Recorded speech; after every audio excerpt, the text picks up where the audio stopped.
జై శ్రీమన్నారాయణ.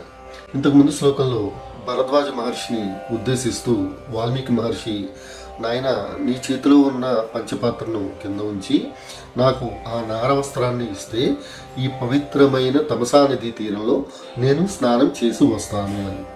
ఈ శ్లోకంలో భరద్వాజ మహర్షి తన గురువు మీద భక్తి శ్రద్ధలతో నారవస్త్రాన్ని సమర్పించాడు అని ఈ శ్లోకం మనకి తెలియజేస్తుందన్నమాట.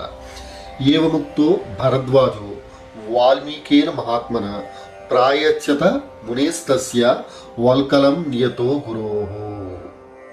ఆ తర్వాత వాల్మీకి మహర్షికి భరద్వాజ మహర్షి ఆ వల్కలం అంటే నారవస్త్రాన్ని సమర్పించాడు అని తెలుసుకున్నాం కదా.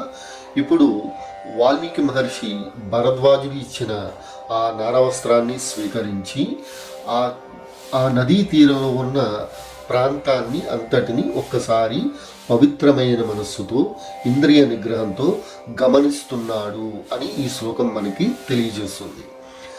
సశిష్య హస్తదాదాయ వల్కలం నియతేంద్రియ విచచార పశ్యన్ తత్ సర్వతః విపులం వనం.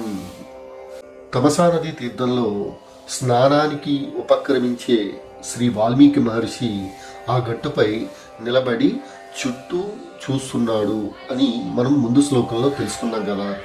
ఆయన ఎందుకు అట్లా చూస్తున్నాడంటే అక్కడ ఒక చెట్టుపై క్రౌంచ పక్షుల యొక్క జంట ఒకదాని మీద ఒకటి ఎంతో ప్రేమతో అపారమైన బంధంతో ఒకదానిని విడిచి ఇంకొకటి ఉండలేని విధమైన స్థాయిలో ఉంటూ అవి ఒక రకమైన శబ్దాన్ని కలిగజేస్తున్నాయి.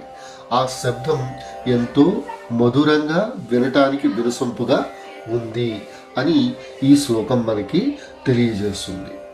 తస్యాభ్యాసేతు మిథునం చరంత మనపాయినం దదర్శ భగవాంస్తత్ర కౌంచయోచారునిహ స్వనం. జై శ్రీమన్నారాయణ.